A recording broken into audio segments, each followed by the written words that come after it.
हर हर महादेव। 12 ज्योतिर्लिंगों की कड़ी में आज मैं आपको 11वें ज्योतिर्लिंग श्री सेतुबंध रामेश्वर ज्योतिर्लिंग के बारे में बताऊंगी। इस ज्योतिर्लिंग की स्थापना मर्यादा पुरुषोत्तम भगवान श्री रामचंद्र जी ने की थी। इसके विषय में ये कथा कही जाती है कि जब भगवान श्री रामचंद्र जी लंका पर चढ़ाई करने के लिए जा रहे थे, तब इसी स्थान पर उन्होंने समुद्र तट की बालुका से शिवलिंग बनाकर उसका पूजन किया था। ऐसा भी कहा जाता है कि इस स्थान पर ठहरकर भगवान श्री राम जल पी रहे थे कि आकाशवाणी हुई कि मेरी पूजा किए बिना ही जल पीते हो। इस वाणी को सुनकर भगवान श्री राम ने बालुका से शिवलिंग बनाकर उसकी पूजा की तथा भगवान शिव से रावण पर विजय प्राप्त करने का वर मांगा। उन्होंने प्रसन्नता के साथ ये वर भगवान श्री राम को दे दिया। भगवान शिव ने लोक कल्याणार्थ ज्योतिर्लिंग के रूप में वहां निवास करने की सबकी प्रार्थना भी स्वीकार कर ली। तभी से ये ज्योतिर्लिंग यहाँ विराजमान है।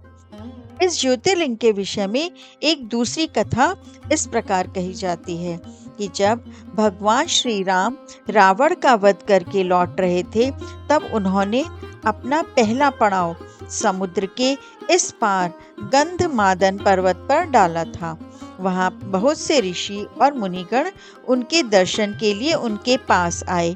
उन सभी का आदर सत्कार करते हुए भगवान श्री राम ने उनसे कहा कि पुलस्त्य के वंशज रावण का वध करने के कारण मुझ पर ब्रह्म हत्या का पाप लग गया है। आप लोग मुझे इससे निवृत्ति का कोई उपाय बताइए। ये बात सुनकर वहां उपस्थित सारे ऋषियों मुनियों ने एक स्वर से कहा कि आप यहाँ शिवलिंग की स्थापना कीजिए, इससे आप ब्रह्म हत्या के पाप से छुटकारा पा जाएंगे। भगवान श्री राम ने उनके ये बात स्वीकार कर हनुमान जी को कैलाश पर्वत जाकर वहां से शिवलिंग लाने का आदेश दिया। हनुमान जी तत्काल ही वहां जा पहुंचे, किंतु उन्हें उस समय भगवान शिव के दर्शन नहीं हुए।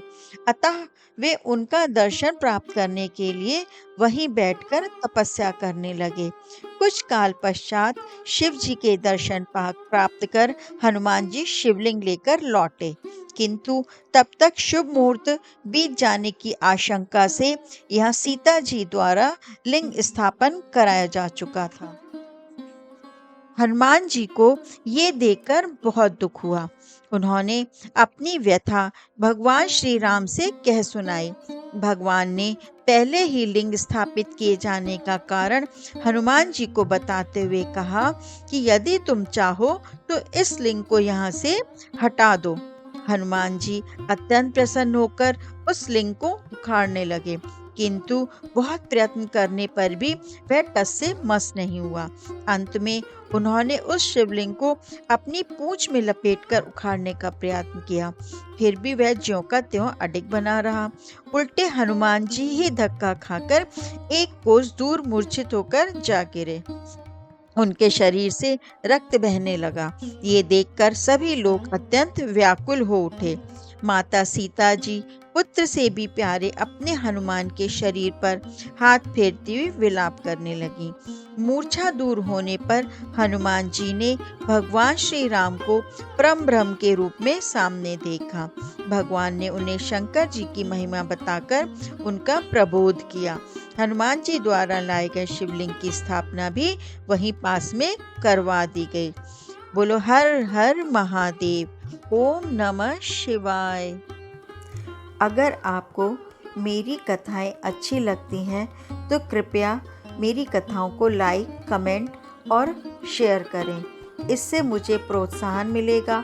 और अगर आपने चैनल को सब्सक्राइब नहीं किया है तो प्लीज़ सब्सक्राइब करें और बेल आइकन को भी दबाएं, ताकि जब मेरी कथाएं नई आएं तब आपको तुरंत सूचना मिल जाए।